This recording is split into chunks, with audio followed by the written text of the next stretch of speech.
মৃত্যুর যন্ত্রণা যখন শুরু হয়ে যাবে, ওই অবস্থায় কলেমা ভুলে যাবে। দুনিয়ার সম্পদের মহাব্বতে ভালোবাসায় তার এই জিনিসগুলো বেড়ে যাবে, কলেমার কথা ভুলে যাবে, মৃত্যুর পেরেশানিতে সে পেরেশানিত হয়ে যাবে। এই জন্য আল্লাহ বলছেন, ইজা জাআ সাকরাতুল মাউত, দুনিয়ার মানুষেরা অবশ্যই মৃত্যুর যন্ত্রণা তোমাদের সামনে আসবে। তাহলে বুঝতে হবে মৃত্যু যে একটা কষ্ট, এটা আল্লাহ কোরআনুল কারিমে বলে দিলেন, ইজা জাআ সাকরাতুল মাউত, অবশ্যই মৃত্যুর কষ্ট তোমাদের আসবে। তাহলে মৃত্যু যে একটা কষ্ট, এটা আসবে। কারোর জন্য আল্লাহ সহজ করে দিবেন, কারোর জন্য কঠিন হবে, কিন্তু মৃত্যুর কষ্ট প্রতিটা মানুষের আসবে।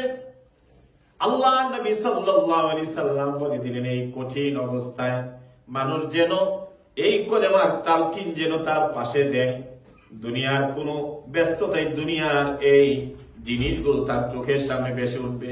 আরে কার জন্য এই সোনার বাড়ি বানাইলাম, কার জন্য ব্যাংকে কোটি কোটি টাকা জমা করলাম, কার জন্য আজকে এত কিছু সাজাইলাম, বারবার ওই দুনিয়ার জিনিসগুলো তার চোখের সামনে ভেসে উঠবে। ওই কথাগুলো উঠবে, উঠে মানুষ তখন কালেমার কথা মানুষ ভুলে যাবে। এই জন্য বন্ধু বান্ধব ছেলে মেয়ে যারা আছে তারা যেন কালেমার তালকিন দেয় আর বলে, লা ইলাহা ইল্লাল্লাহ, লা ইলাহা ইল্লাল্লাহ। এটা শুধু মৃত্যু ব্যক্তির দোয়া নয়, এই কালেমা হলো তাওহীদের কালেমা, যেই কালেমার মাধ্যমে, যেই কলেমার বিশ্বাসের মাধ্যমে বান্দা আল্লাহর প্রতি, আখিরাতের প্রতি বিশ্বাসের একটা স্তম্ভ। প্রথম কালেমা লা ইলাহা ইল্লাল্লাহ। মুসলমান হওয়ার জন্য প্রথম যে শর্ত, এই শর্তের প্রথম শর্ত হলো এই কালেমার সাক্ষী দেওয়া আল্লাহ ছাড়া আর কোনো মাবুদ নাই। যারা আল্লাহর সাথে শরীক করে যে তারা মুসলমান না। আল্লাহর সাথে যদি কাউকে যদি আবার আরেকজন সঙ্গে করে নিয়েছে, সে মুসলমান না।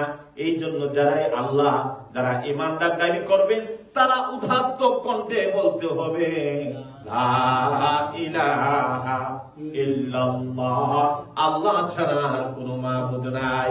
এই শব্দটা মাঝে মাঝে যখন কাজের মধ্যে বলতে পারেন, মাঝে মাঝে যখন অবসর থাকেন, এই শব্দটা যেন আমার জিহ্বাটা যেন এই কালেমা দিয়ে ভিজা থাকে। আমরা যেন মাঝে মাঝে পড়ি, সুবহানাল্লাহ ওয়ালহামদুলিল্লাহ, লা ইলাহা ইল্লাল্লাহ, সুবহানাল্লাহ ওয়ালহামদুলিল্লাহ, লা ইলাহা ইল্লাল্লাহ। এই তাসবিহগুলো যেন মুমিনের জিহ্বাটা যেন প্রায় সময় যেন নাড়াচাড়া করে, এমন একটা অভ্যাস যেন আমরা করতে পারি। আল্লাহ যেন আমাদের তৌফিক এনায়েত করে, আমরা বলি আমিন। বনি ইসরাইল আমলে একজন বড় আবেদ মানুষ ছিল, খুব বেশি ইবাদত বندگی করতেন।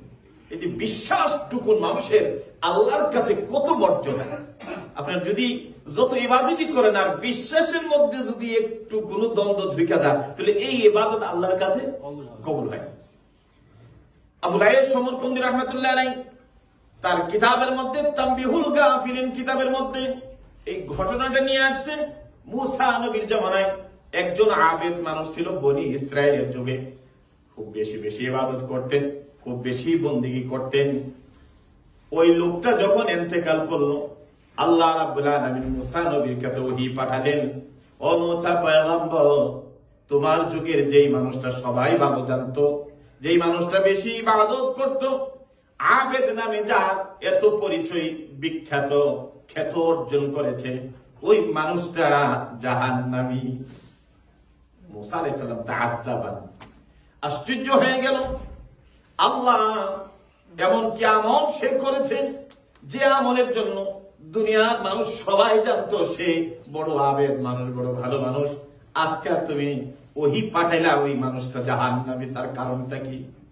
মুসা নবী চলে গেলেন ওই আবেদের বাড়িতে, যাইয়া তার স্ত্রীর কাছে গিয়ে জিজ্ঞেস করলেন, মা গো, আমি তোমার কাছে একটা প্রশ্ন জানতে চাই। বলে, কি?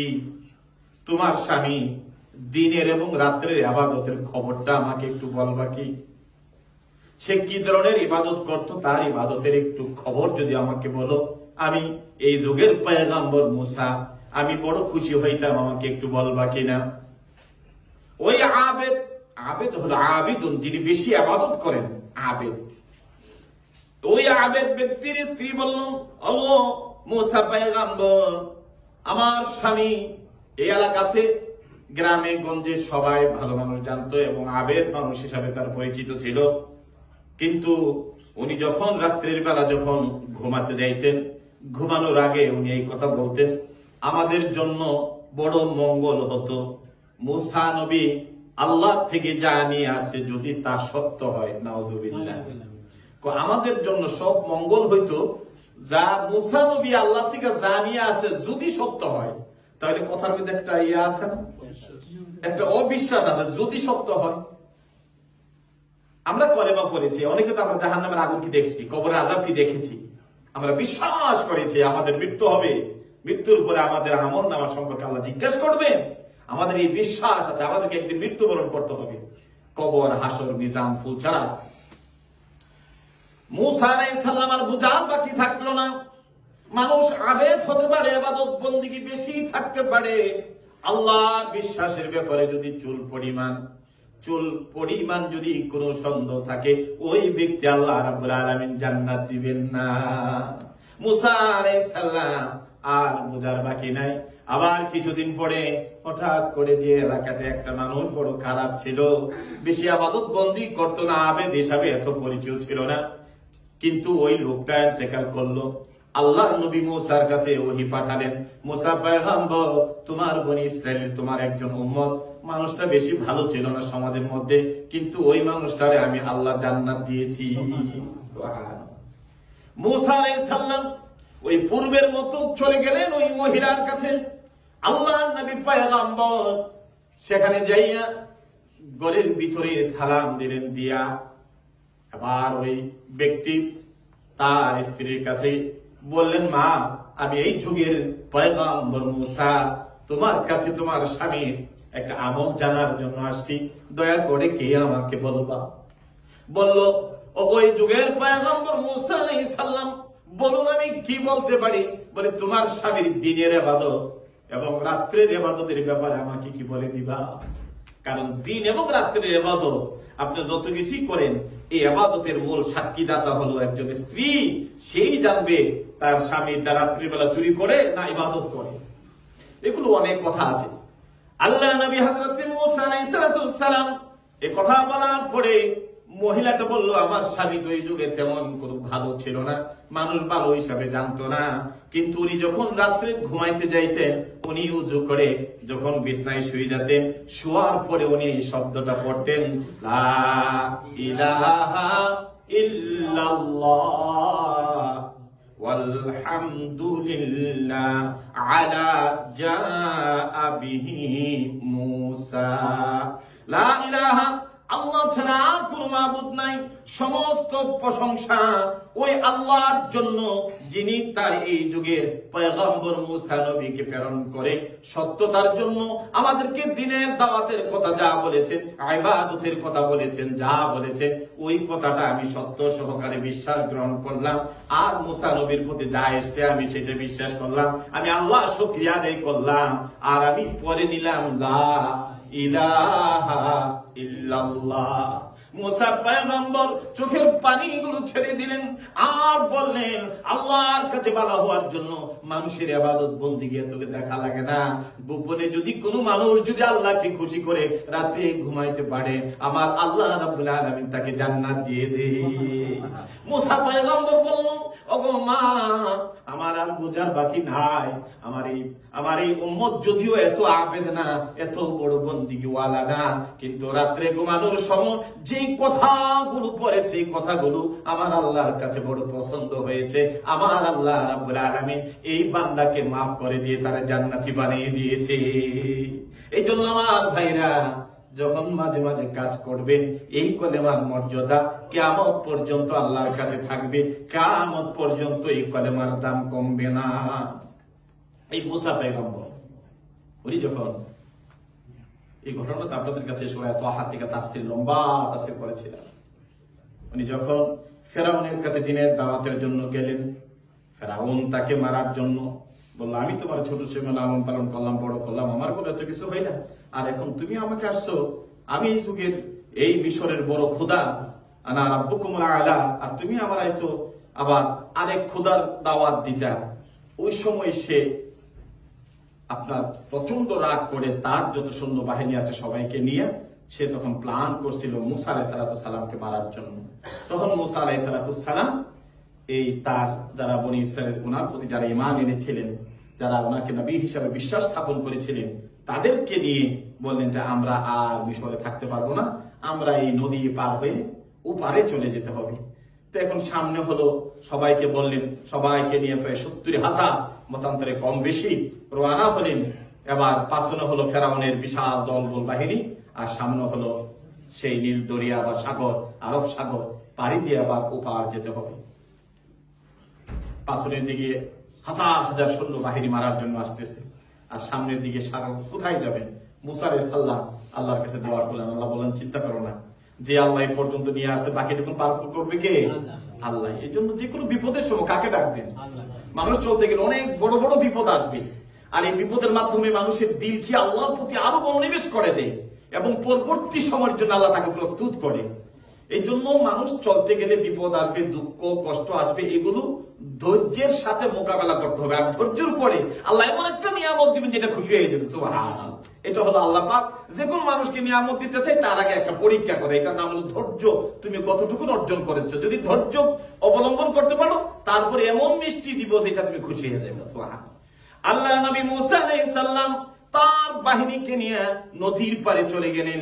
এবার পাশনের দিকে ফেরাউনের বাহিনী, সামনে নদী, কিভাবে পার হবে? আল্লাহ বললেন, মুসা তোমাকে না আমি লাঠি দিয়েছিলাম, লাঠি দিয়ে আঘাত করো নদীর উপর। আল্লাহ নবী পয়গম্বর মুসা লাঠি দিয়ে আঘাত করবেন, আঘাত করে নদী পার হয়ে গেলেন। আর ফেরাউন তার দল বল সহকারে নদীর মাঝখানে আল্লাহ ডুবাইয়া মেরে ফেললেন। আর পানিকে অর্ডার দিলেন, রে পানি, এই ফেরাউনের লাশ বেশি দূরে নিও না। মাছকে অর্ডার দিলেন, মাছ আমার এই নাফরমান বান্দার লাশ তোমরা খাইও না, আমি পৃথিবীতে কিয়ামত পর্যন্ত আমার বান্দাদের জন্য আমি রেখে দেব। এই লাশ দিয়ে মানুষ যেন বুঝতে পারে, শিখতে পারে যে খোদা দাবি করেছিল তার পরিণতি কি হয়েছে। এই জন্য আজও তার লাশটা ওইভাবে সেই যুগের মানুষগুলোকে আল্লাহ পাক এই জ্ঞান দিলেন যে হাজার হাজার বছর চলে গেল, টেকনোলজির যুগে এত যে বিজ্ঞান উন্নত হয়েছে, তারপরে দেখবে যে এইরকম মমি করা, হাজার বছর রাখা আজ অসম্ভব হয়ে দাঁড়িয়েছে। এটা আল্লাহ কুদরতি জ্ঞান ঢেলে দিলেন, তোমরা এইভাবে করো, তাহলে তোমাদের খোদার লাশটা এইভাবে রাখতে পারবে। আল্লাহ রাব্বুল আলামিন রেখে দিলেন। মুসা আলাইহিস সালাম পার হয়ে গেলেন। সিনাই পারে যাইয়া আল্লাহর কাছে হাত তুলে দিলেন আর দোয়া করলেন, রব আমার আল্লাহ, এত বড় মুসিবত তুমি দিয়েছিলা, আমার উম্মতকে নিয়ে আমি নদী পার হয়ে পারে চলে আসলাম। আল্লাহ গো, কত নামই তো তোমারে ডাকি, কত নামই তো তোমার জপি।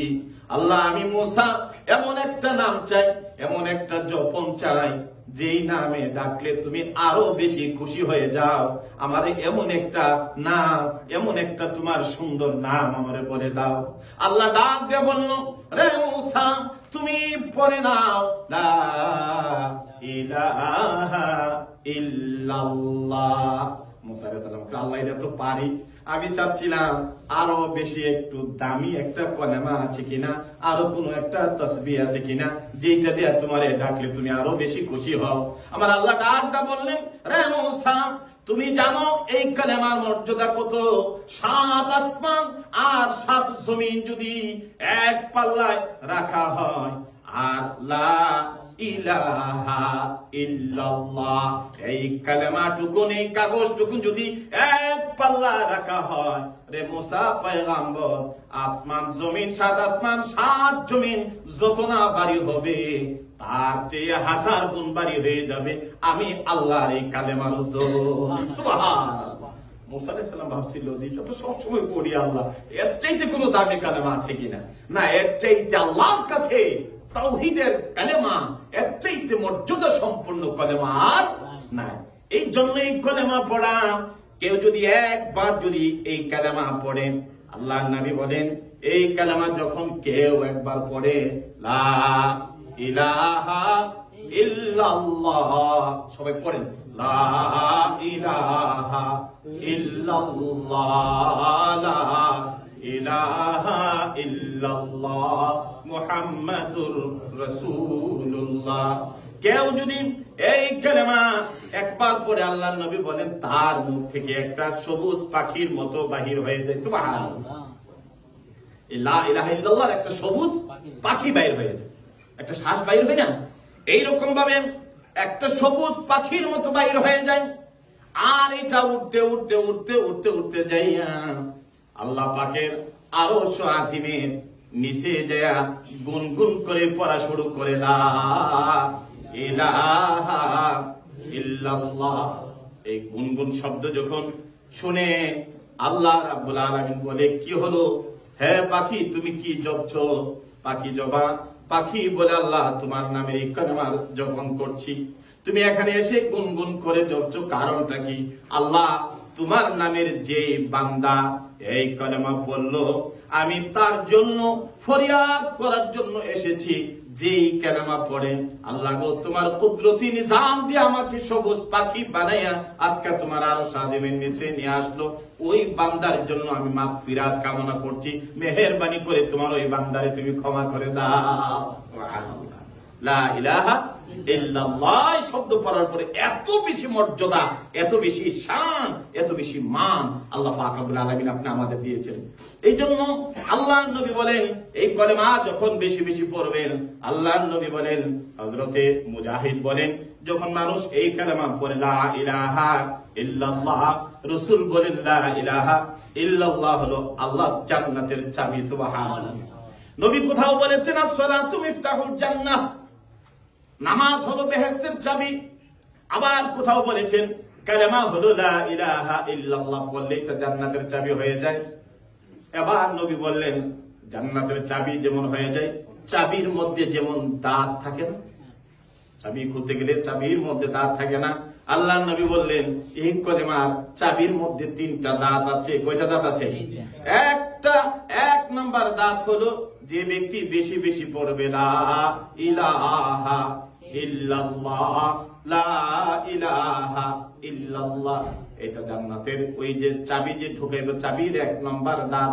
2 নম্বর হলো যারা পড়বেন আল্লাহর কাছে এই বলে দোয়া করবেন, আল্লাহ আমার দোয়া, আমার গুনাহ তুমি মাফ করে দাও, আল্লাহ তুমি মাফ করে দিবা। এই বিশ্বাস যারা নিয়ে আল্লাহর কাছে দোয়া করবেন, এইটাও হবে 2 নম্বর দাঁত। 2 নম্বর দাঁত। আর বেশি বেশি করে যে ব্যক্তি আল্লাহর জিকির করবেন, আল্লাহর জিকির, আল্লাহ পাকের নাম যারা বেশি বেশি নিবেন, আল্লাহর স্মরণ করবেন, কোরআন তেলাওয়াত করা, সুবহানাল্লাহ আলহামদুলিল্লাহ, এইভাবে যত বেশি জিকির করা হবে, জিকির গুলো হবে জান্নাতের ওই যে চাবি থাকবে, চাবির দাঁত। এই জন্য রাসূল বলবেন, যারা এই কলেমা পড়লেন, কলেমার সাথে যারা এই লা ইলাহা ইল্লাল্লাহ তাসবিহ পড়বেন, যারা জিকির করবেন, যারা কোরআন তেলাওয়াত করবেন, আর ওই চাবি দিয়ে জান্নাতের দরজা খোলা যাবে, আল্লাহর জান্নাতে ঢোকা যাবে। এই আমলগুলো যারা নিয়ে দুনিয়া থেকে চলে যাবেন, আল্লাহ রাব্বুল আলামিন তাদেরকে জান্নাত দিবেন। এই জন্য এই কলেমার এত মর্যাদা আল্লাহর কাছে, এই কালেমার মর্যাদা এত বেশি। এই জন্য কাজের ফাঁকে, চলার ফাঁকে আমরা যেন আমাদের জিহ্বাটা যেন বলি, লা ইলাহা ইল্লাল্লাহ, সুবহানাল্লাহ, আলহামদুলিল্লাহ, ওয়া লা ইলাহা ইল্লাল্লাহু, আল্লাহু আকবার। এই তাসবিহ গুলো বেশি বেশি করে পড়া, এই তাসবিহ আপনি আমাদের জন্য আল্লাহর জান্নাতের চাবি হয়ে যাবে। আমাদের অযথা সময়ে যে কথাগুলো, যে সমস্ত বিভিন্ন কথাবার্তা না বলে মাঝে মাঝে এই তাসবিহ গুলো যেন পড়ি, এগুলো যেন আপনি আমাদের একটা নাজাতের উসিলা যেন আল্লাহ বানাই দেন, আমরা বলি আমিন। এই জন্য যত সময় আল্লাহ পৃথিবীতে রাখে, প্রতিনিয়তই আমাদের সময় চলে যাচ্ছে, আমাদের মাস, এই তো জুমা চলে গেল, জুমা চলে আসলো, মাস শেষ হয়ে যাচ্ছে, আরেক মাস চলে আসছে, এই রমজান গেল, কয়দিন হলো, আর কয়দিন আছে রমজানের বাকি।